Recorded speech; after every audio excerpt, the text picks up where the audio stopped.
What's up, guys? Subderek here, back for another VOD review, and today I got a pretty cool comp for you guys. This is a comp that really started to pop off over the weekend going into day one of Tactician's Trials. It's a comp that honestly I wish I had practiced more before the tournament, because I really think if you were playing this comp a lot in tournament, if you're playing this comp a lot on ladder, it has an amazing matchup into all the heavenly boards that a lot of people are playing. It also caps out insanely high. This is the Ashe Lilia, sort of like Invoker slash Mystic comp. You can fit a ton of 5 costs on this board, and it stabilizes really hard around 2-star 4 costs. It is an expensive board. As we'll see this game, you want some kind of econ augment ideally to get to it, or just an amazing opener where you either, like Lost Streak with Fortune, or you make a bunch of gold with Win Streak. So things to consider when you're thinking about playing around this comp, but I think this comp is fantastic. I think it is a comp that you could default to a lot. And Robin here, looking at his augments, he's checking the stats. We are, of course, reviewing Mr. Robin songs here, looking very, very young, looking very, like, ethereal, honestly, within this, like, white lighting he's got. He looks like... You guys ever... Okay, I don't really remember how the Lord of the Rings movies goes, but you know how, like, they have that bit where they're in, like, the smoke and it's all, like... That's how Robin songs looks right now. In any case... We have a decent opener here with snipers here. Last Whisper is almost the mandatory slam these days in TFT because you can play Last Whisper into Kai'Sa, you can play it into Ashe, you can play it into Kayn.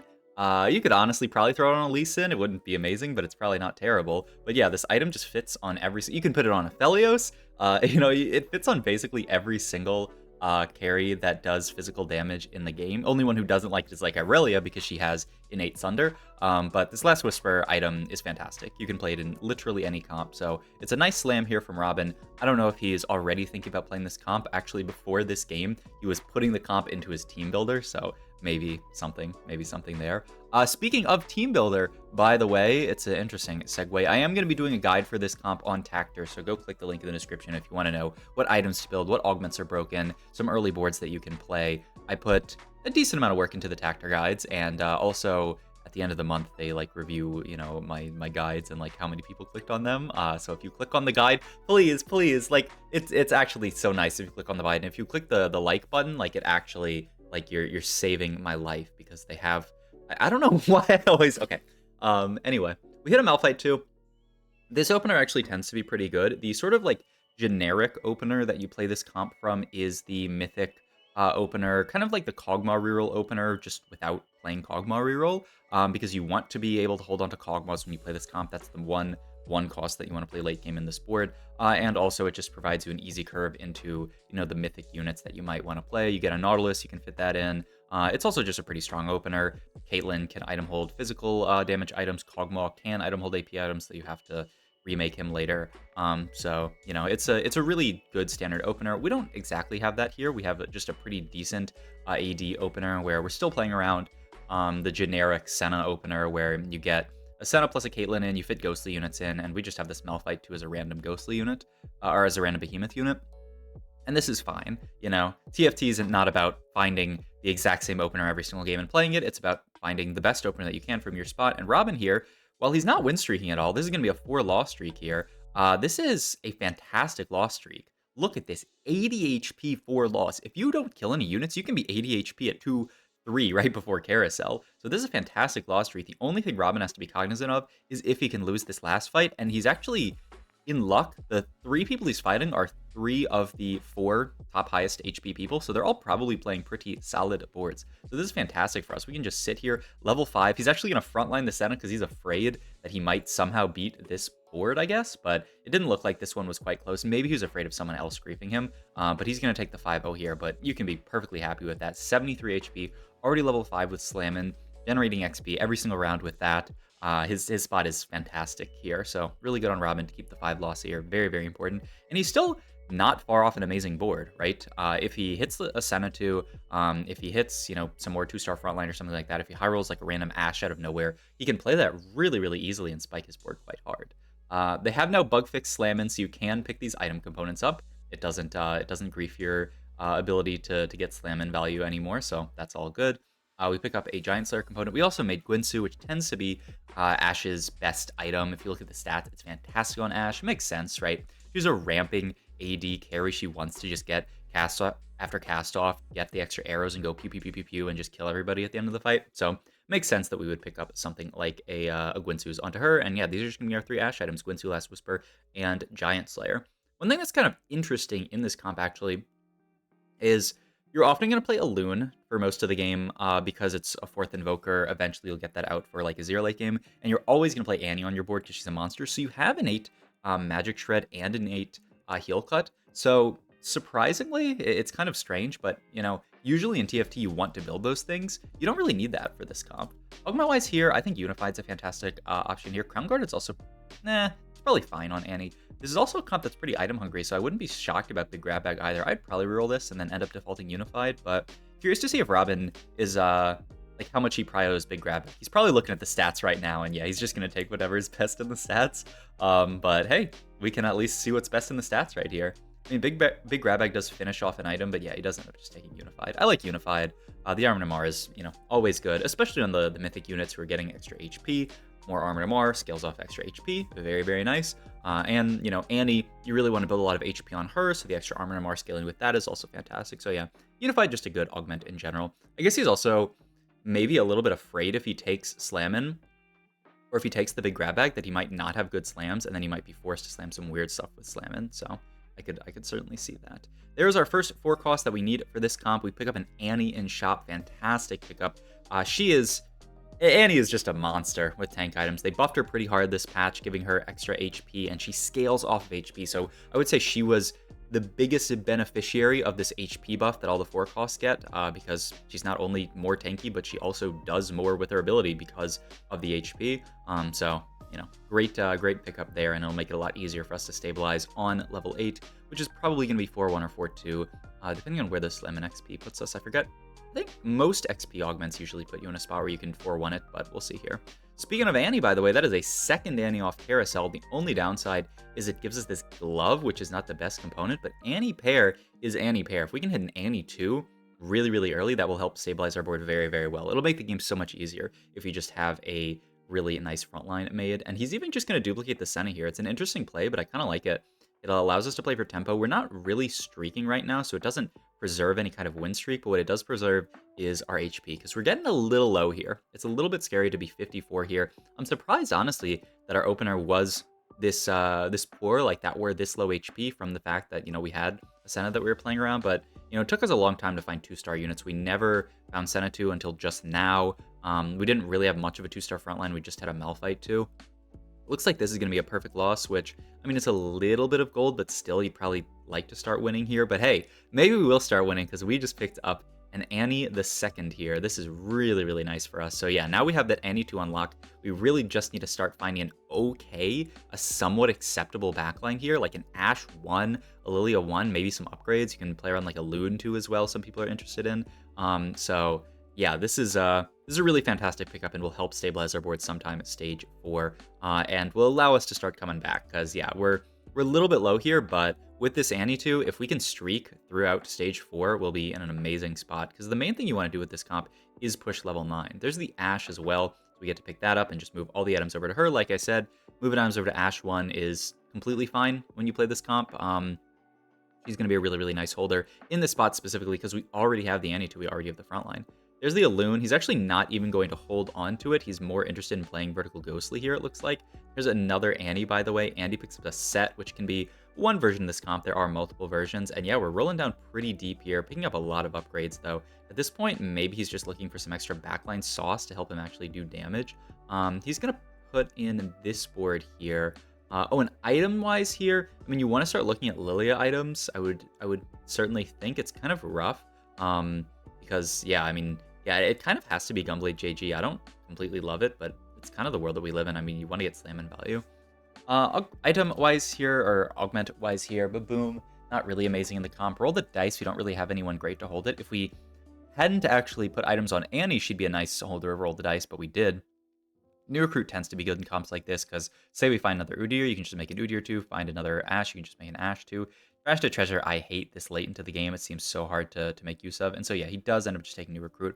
There are also so many units that you can fit in on this board, so I can certainly see this. But yeah, this is a really cool flex board that Robin's put together.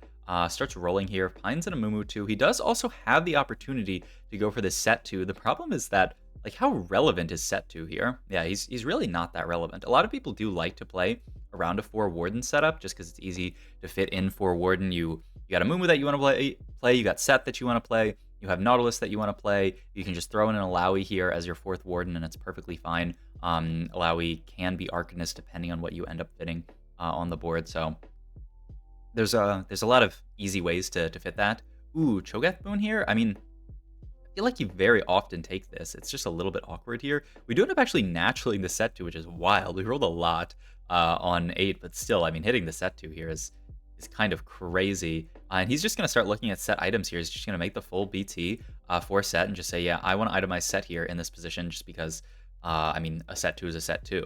It's kind of interesting because this deprioritizes items on Annie, which, I mean, normally would feel really, really, like, we really would like to itemize this Annie too. But I mean, yeah, set 2 itemization, it's not bad. I don't know. I almost would be interested in itemizing the Annie here, but I know it's kind of a crazy idea. We still have this anvil open. I would open this prior to seeing carousel so that we can pick the item knowing what we're going to get off carousel. I think that's just a slight error out of Robin here because, I mean, surely he knows that you can open your anvil right before carousel, right? I feel like I'm sure he knows that. We do end up picking up a Nautilus here, which is a good unit. Also, maybe we can end up playing around this Nautilus. We also pick up the Azir, who's a great invoker to play around if we ever actually find that Lilia that we want to play around. And yeah, he is just going to end up actually selling this Nautilus just because he wants to continue to roll down. And boom, there's Ashe 2. This is also IE for set with the glove. So our items are looking good. Now that we have the Ashe 2, we should easily be stable on 8, and we can look to start pushing 9. The only downside is we are a little bit low. Where's my... Oh, it's okay. It's just this next song is taking a while to ramp up. I'm gonna move it forward on its... Like, I feel like I'm talking to silence here. But yeah, we are still broke is the only downside here to our position, but I really like how Robin's put together a pretty flexible board. This is what this patch is all about, I would say, is just flexing around the units you hit. You know, that's one of the nice things about this board as well, is that you can fit all of these little packages of units. You can fit the Ornn plus the Azir plus the Udyr here. You can fit the Set plus the Amumu. You can fit, you know, the Kog'Maw in because it's Sniper, and then you can even get to 4 Invoker if we end up actually picking up a Lilia, which we still haven't found yet, which is pretty hilarious. But yeah, this board is so nice just because there's so many different options when you play it. And I think that's one of the reasons why it caps out so high, is that whatever you hit, if you hit the Set 2, you can play it. If you hit the Udyr 2, you can play it. If you hit the Azir 2, you can play it. I'm sure there's, like, I don't know, you can't really fit like Rakan 2 or Wukong 2 or stuff like that. But there are a lot of 5 costs that you can fit, is the idea. He's even holding on to this Syndra here because he's interested in maybe pivoting into a Faded version of the board. Because, you know, Faded fits pretty easily in this setup. You can Faded your Set 2, which would be fantastic. He's actually going to reforge this to look for a better set item and pulls off a Stair Axe here, which I love. Yeah, great pickup here. And we also do pick up the Lilia, so now we have 4 Invoker in, which is a really nice synergy for Lilia, for this Annie. It's not amazing in this scenario because we don't actually have those guys itemized, but if we down the line actually get to some Lilia items, which, I mean, it might be hard because we're triple item set here, could be really, really nice. But it's also interesting he even gives up on the Faded setup just because this version is really, really nice. Lilia fits in so well on this board. And normally in this setup, you are looking at, say, playing like a Nautilus over the Set. Obviously, we're not going to do that here because we have Set 2, but Nautilus, you know, completes Mythic very nicely, and it's also a Warden for this board. So yeah, it all kind of pieces together really, really nicely.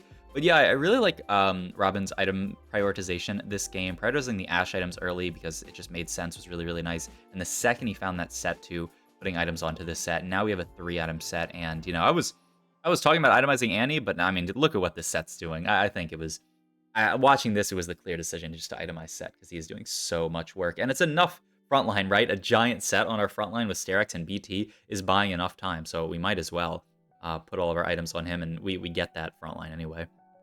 Triple Hull Crusher here must have been the call to chaos for this player, but Triple Hull Crusher on this Lee Sin is quite hilarious. But this is one of the things, this comp I feel like has such a disgustingly good matchup into Heavenly, because how is a Heavenly board ever killing this Annie? How is it ever killing this set, honestly, at this point? It's just so hard for the Heavenly board to get through your insanely tanky frontline that it makes these matchups so easy, in my opinion.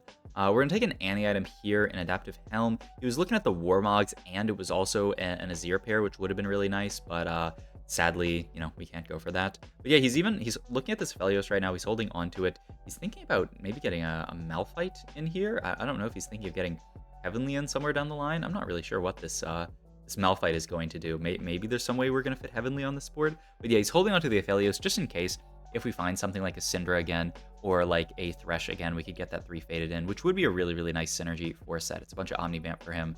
Well, a little bit of Omnivamp for him. The big thing is the 20% increase in HP, and this is a tanky set, so 20% increase in HP is a lot. The only downside is we will end up losing something like Vertical Invoker, or like, potentially Mythic that we could get in later. So it's interesting, opportunity cost-wise, what you're going to put in. This is what TFT is all about, though, measuring what should I put on my board, what's strongest here. If I had the ability to play Thresh plus Aphelios here over something like Udyr, like would you cut the Udyr here, move the items over to Lilia? Then you're like, if you're getting Aphelios in over Kog'Maw, then you're losing 4 Invokers, then your Lilia's weaker. Like what is strongest board? And I mean, it's tough. That's what TFT is all about. And it's nice that we're on this flex patch. I'll say, so far, I've had trouble this patch. I kind of suck at this patch, and I mean, I'm sure because, I'm sure some people can empathize with me, because, there's always some people that patches are easy for, some people that patches are hard for. But man, I really think this is a fantastic patch. There's so many different lines that you can play, so many different variations of comps that you can play that I'm loving what they did with this patch. I'm just hating the fact that I am not 200 IQ enough yet to play it. We're getting there. Just like probably Udyr item here. Third item on Udyr would be fantastic. Also, we do have, there's a lot that we're hitting here. That's a Lysandra. That allows us to get the Amumu out, which is really, really nice. We also hit a Lilia here, and he decides just to itemize the Azir. We could, if we find another Udyr, move these items off of Udyr and onto the Azir 2, and then we'd have a triple item Azir 2 with 4 Invoker in, which would be fantastic. So that's something that we can look at down the line. If we get there, just pick up another Udyr. Lysandra is a unit that you will always play on this board. You'll often see people actually playing versions of this comp where they end up playing for Porcelain, where you still play a Mumu in this setup, and you end up playing Lux, which is Arcanist and also the 4th Porcelain. This version, it's a little bit hard to fit because we're playing around this set. You do see that we end up picking up a Thresh here, and we end up just cutting the Udyr so that we can move items over to the Azir, just because Azir 2 is going to be a monster with these items. The only sad thing is I wish we could fit in Faded here, but I don't really see where it fits. If we found Aphelios, we would have to end up cutting Mythic plus 4 Invoker for the Kog'Maw, which doesn't feel good at all. So yeah, I don't know if we can actually fit Faded on this board, even though it would be really, really nice to get it in. If we cut Ornn, then we're losing a huge frontliner, we're losing Dryad, we're losing Behemoth, so I think that just has to end up being our board. We'd actually prefer another Udyr over this Thresh, but I mean, it's not so much of a diff, and the big diff is actually getting these items onto the Azir. But you can see how I'm talking about how high this comp caps out. We get to play so many 5 costs on our board. We get such a stable frontline to buy time for this Ashe, to buy time for this Azir. If we were itemizing Lilia, she would be doing a ton of work. It's also a board that doesn't play a lot of contested units. So, because we're playing around Ashe, which is just a board that the only other board that uses Ashe is like Faded Ashe, which is just, basically another variation of Ashe. Because we're playing around Ashe, we already have 6 of them just from rolling down. No other board, Heavenly boards are not playing Ashe. No other board is playing Ashe in the meta right now, so we can potentially look for Ashe 3, though it looks like Robin got discouraged. Maybe he saw someone holding Ashes, so he ends up selling these, sadly. And he is holding out to the Syndra. That would be a fantastic in at level 10. I guess his idea at this point was, I'm probably not hitting Ashe 3 here because so many people are dead. There's so many 4 costs back into the pool. I'm just going to look to go level 10 here, just survive a couple of combats, and then I can go 10 to get the Syndra in for Arcanist and Faded, and that will be the chef's kiss. Beautiful board. Fills out all the synergies really, really nicely. So I like that from Robin, just saying there's not enough time in the game to find the Ashe, and there's just not enough 4 costs out. You really want to be looking for 3-star 4 costs when there's more people alive, just because that's more 4 costs taken out of the pool, which means the pool of available 4 costs is smaller, which means you have a higher chance of finding Ashes. But look, this person's barely playing any 4 costs on their board, and there's only one other person alive. So it's actually going to be really, really hard to actually find a 3-star 4 cost. So really smart stuff by Robin to say, it's going to be very difficult for me to find Ashe 3 here. I'm just going to push levels. And also the Syndra is a huge upgrade. We can put the set in. We can put Faded in for the set. I wonder if he gives him the increased damage from Syndra or if he gives him the Armor and MR from the Thresh. Obviously, you have to pair with the set because you want that extra HP on him, and the Omnivamp is fantastic, but does he care about Armor and MR? He already has Unified, so I could see just going damage here with the Syndra. Yeah, I think that's best here. And you're probably looking for Lissandra item here. There's not an amazing one. I guess it's JG, yeah, but like, you definitely prefer something that gives her some more mana gen, but this is still not bad. We are fighting against a Janna plus Zyra reroll comp. They're trying to find Diana 3, but they're stuck on no Diana 3 on level 9. We're just going to bowl over this comp, absolutely destroy them. Robin's doing his walk and is, okay, we got one more fight to go at 7-2. What a long game, by the way. Roll down here, try to pick up something like a Cinder 2, basically just something that is a Cinder 2 here. We end up actually finding it. We have the Udyr, but it doesn't fit. We need the Thresh on the board now. He's going to throw the glove down onto the Lissandra here for the just extra crit, and I mean, I would be completely shocked if this fight was possibly winnable for his opponent. Robin's board looks so strong here. They do have this York hero augment, which is a little scary, but yeah, it's just not enough. The board just lacks damage, and we have way too many carries for them to get through, so that is going to be the dub for Robin. Really, really cool comp. Hope you guys enjoyed watching this video. Once again, check out the Tactor Guide in the description down below, and I'll see you guys in the next video. Thanks for watching.